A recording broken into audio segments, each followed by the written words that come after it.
So I couldn't let September pass without a quick update to the History of Gilsoft 40 Years series.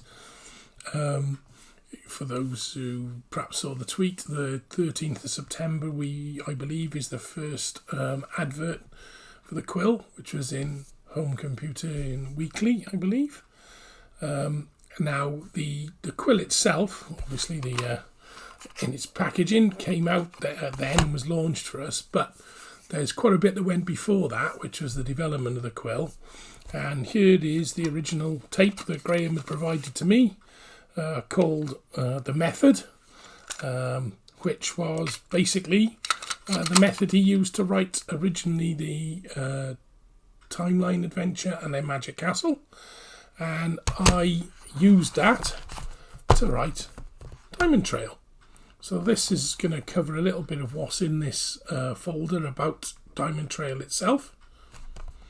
And of course how the method works. I've got the contents of the tape. We're going to load it, use the Spectrum next to put it in and take a little look at how it works first, and then we can be able to understand what's in the Diamond Trail folder better.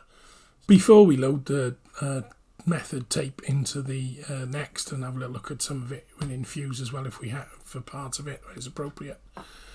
I thought it'd be nice to take a quicker look at the advert. It's above me here, but this was from Home Computing Weekly, page 34, so I'm sure 13th September was the first ad that would have gone in for the Quill.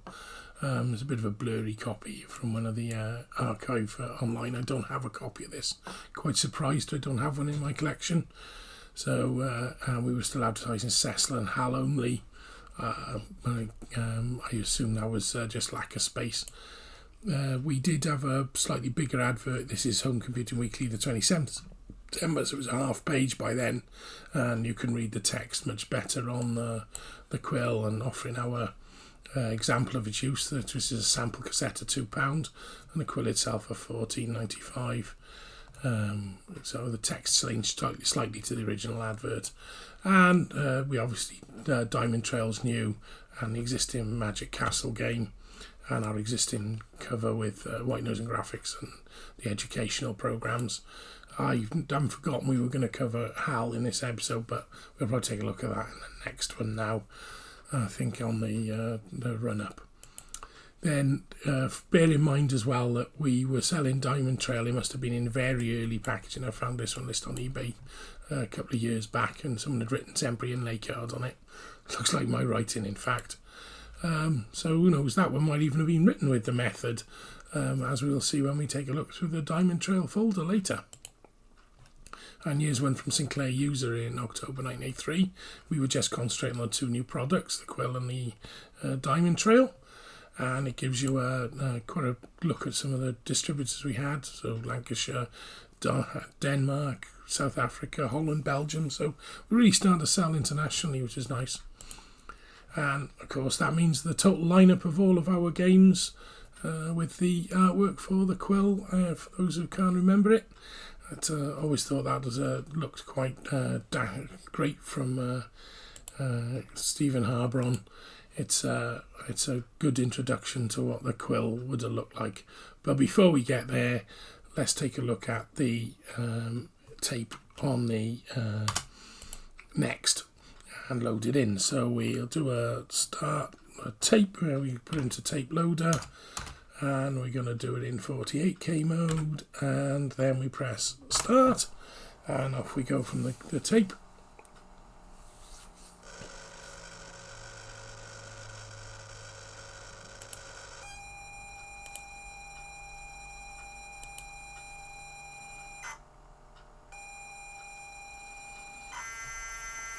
I'll probably fast forward this few because this is quite a long bit of loading, and we get eventually to... The reason I'm leaving this for a little while perhaps is the fact that this is what it would have been like to work on a method tape on Quill. That's all we had was tape deck, wasn't it? So you had to work like this. That means we've got line 0. And the REM says line 0 is 1254. The way we find that out is if we go into the merge statement and we bring the next which is on the T key, and we merge quote quote, and we bring in the next file called line, hopefully.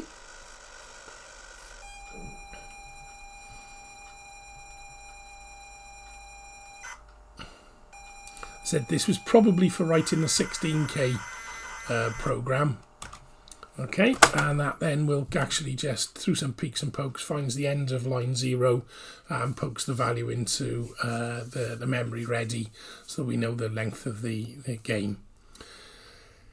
In order to simplify, we don't sit through loading those, I'm going to switch now back to, I'm going to rewind the tape. I'm going to switch back through the, if I go back to the main menu on the next, we've actually got in the Gilsoft directory, I've got the method available, which are all the files. Now the next one on the tape, a little bit out of order, is messtx. So if I load the message text, which is fairly quick, so pokes text into RAM starter address ADRA, the rest of it poked to the end of it, and gives you all the address pointers. So if we go down, it uses restore statement and then basically reads all of the strings through until it gets to the end, creating the various data. And they're just data statements with each of the messages plus the characters. And that's it. So if I run that, probably at, let's put it at the original speed, 3.5 megahertz. Just so you get a feel for how the sort of speed it would have been to run on an original Spectrum. We obviously didn't know the anti-scroll poke, and you've got to press the button every time it gets to there.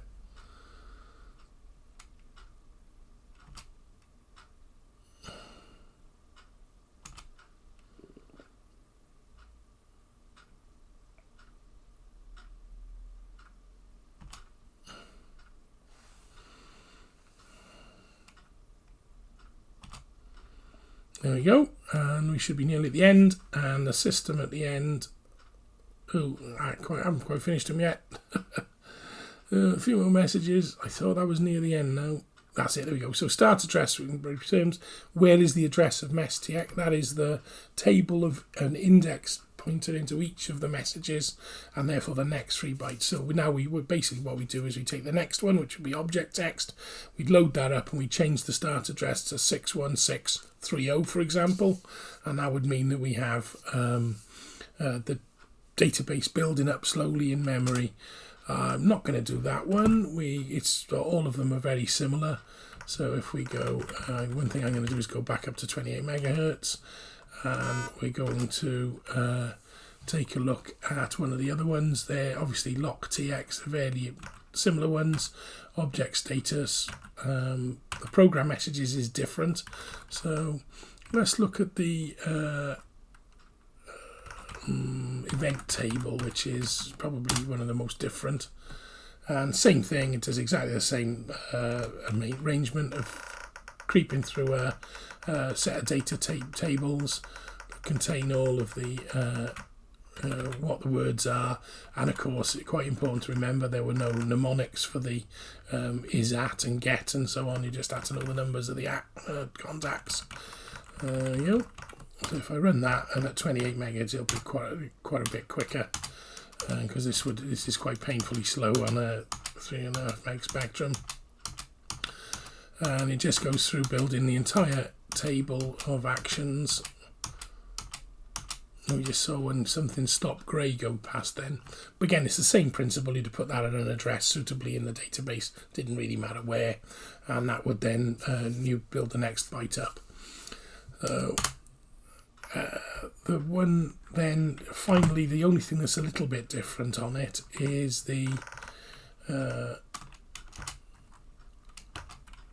is messtx. Now I think progmess, sorry, that's the one that's unusual.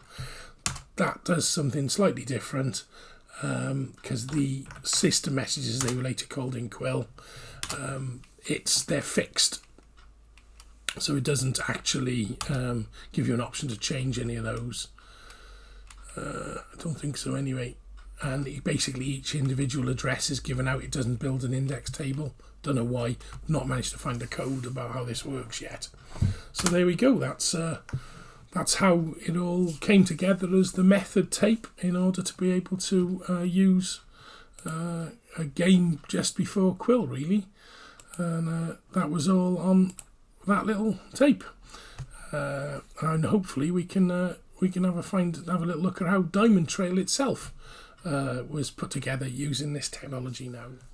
Bearing in mind what we've seen about the way the method works, let's take a look through the Diamond Trail folder.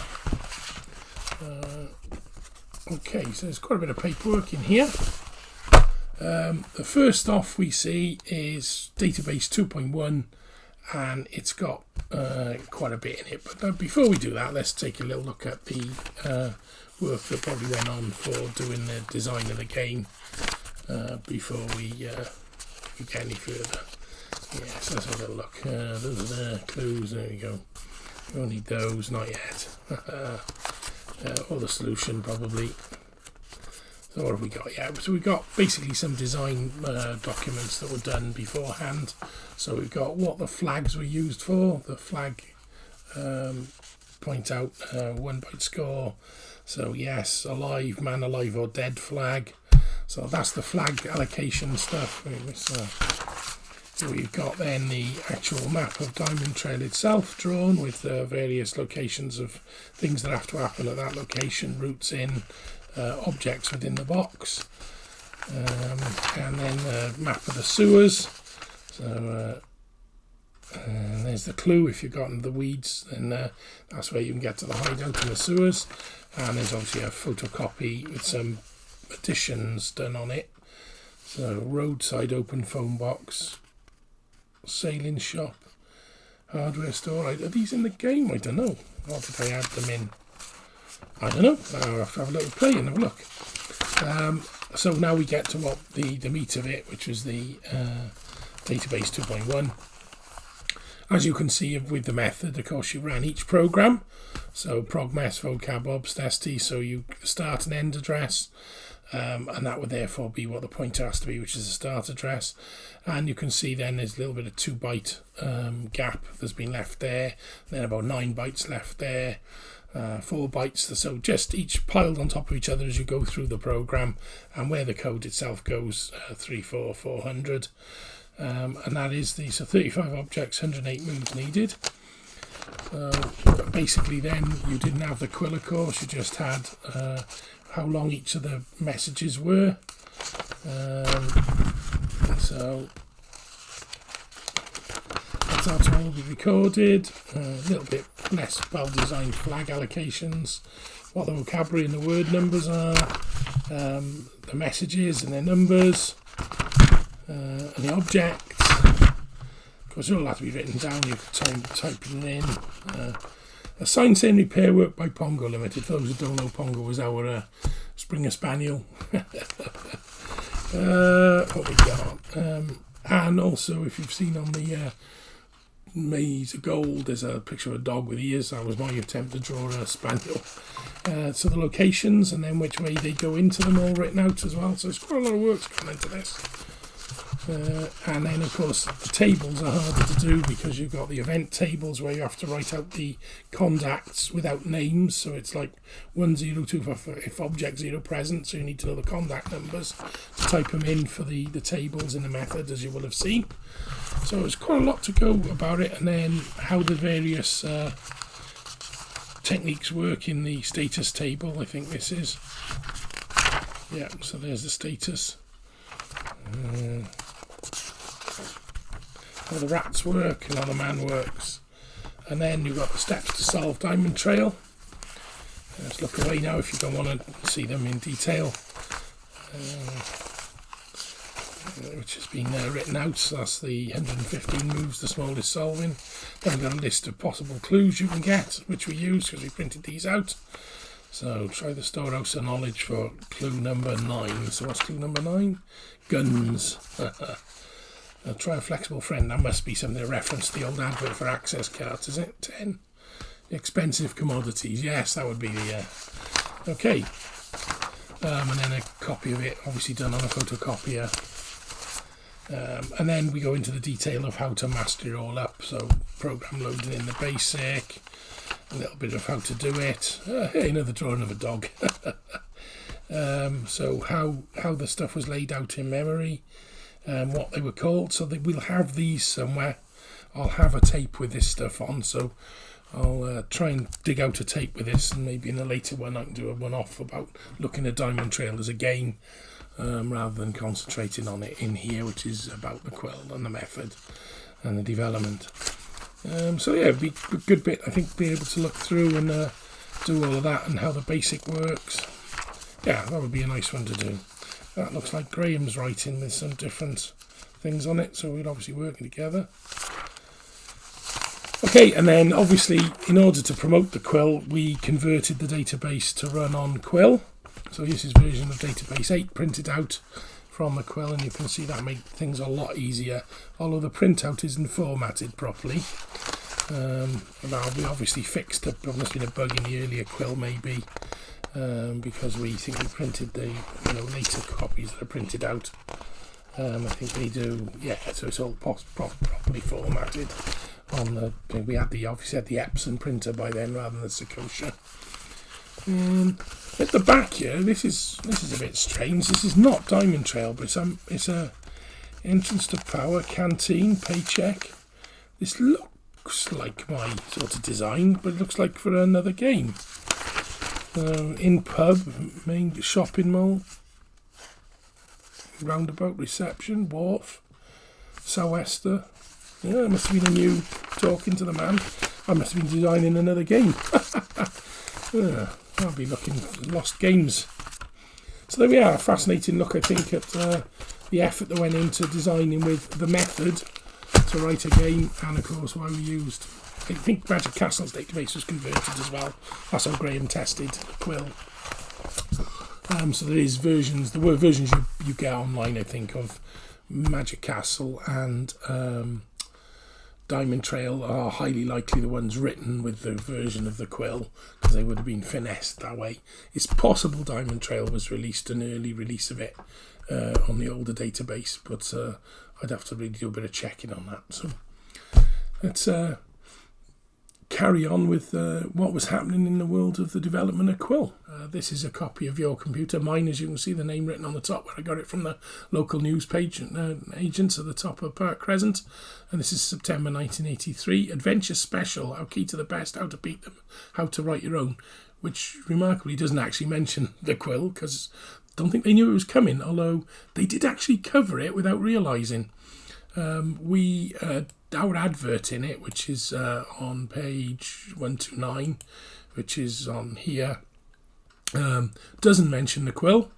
It's still our existing range, but in the news items, on the Computer Club news items, Mary and Joe's came to the Cardiff Computer Club, which is where I used to go in the Corporation Hotel in Cardiff, which did a nice pint of Brains Dark the last Sunday, I think. So 80 Sinclair enthusiasts, 120 members. So back in November 81, I've been going for quite some time. Steve Smith and Mike Hayes running it. I think that's Mike there, isn't it? And that's Steve there. So the Sinclair's microdrive was the main topic of conversation at the meeting. Tim Gilbert, who runs the Barry-based software house Gilsoft, plans to write adventures that will take advantage of the 85k on each microdrive cartridge. So obviously maybe we got our one by then. Here we go. This is a photograph of me demonstrating Adventru writing Quill program. I know, very old typo, but lots of people looking on, and we've got a from here you can see we've got a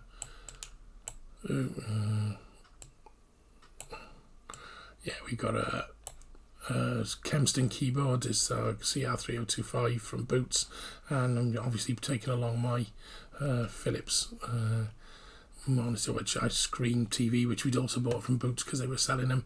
I noticed Ginger Hippie Gaming had that one in the and this tape deck in the recent video he did, so that was quite nice to see that. I'm fairly certain with Boots in town we'd have bought them from there.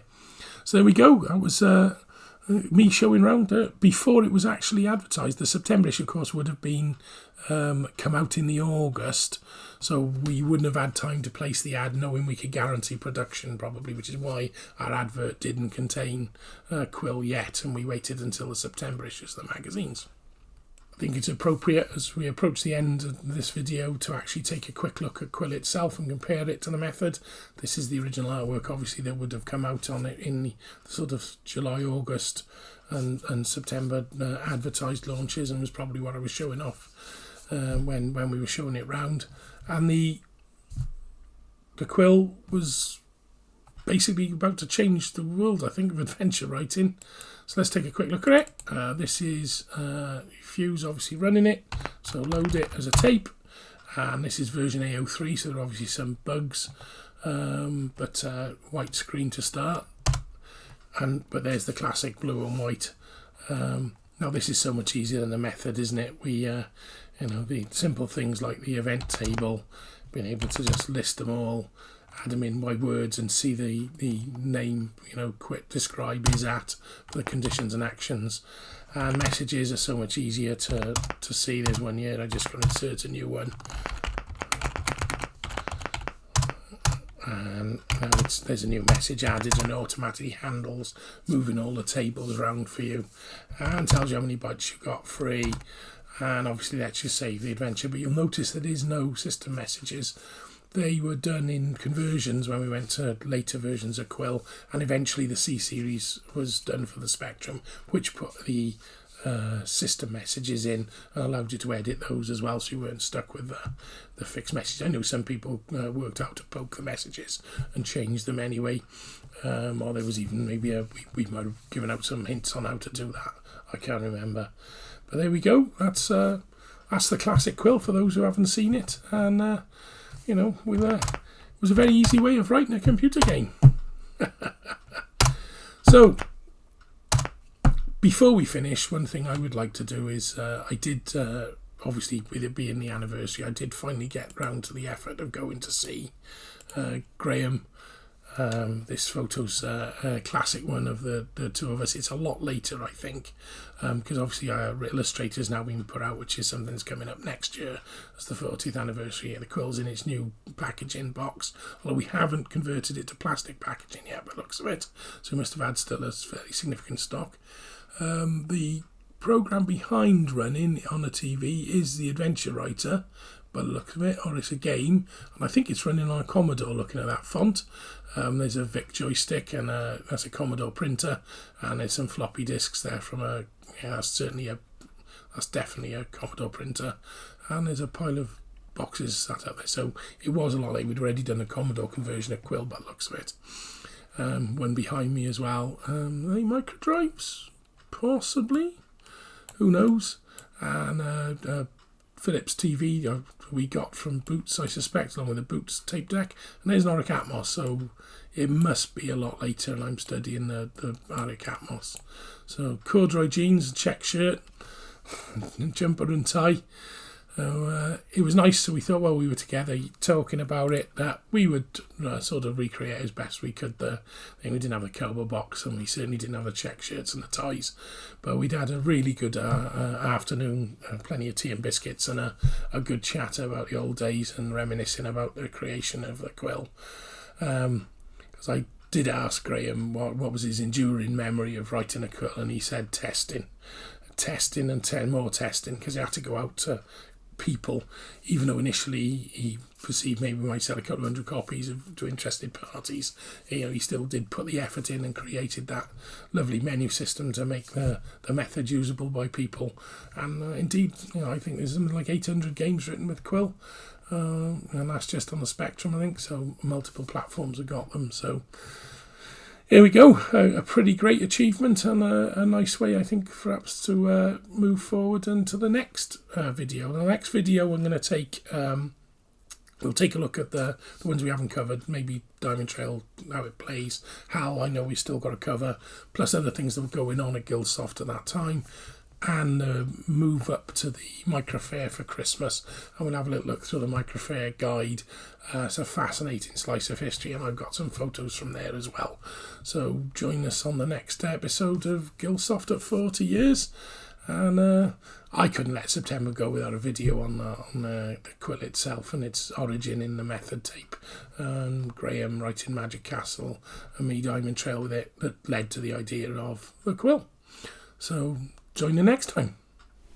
I'm Tim Gilbert, and this is my channel on retro computing.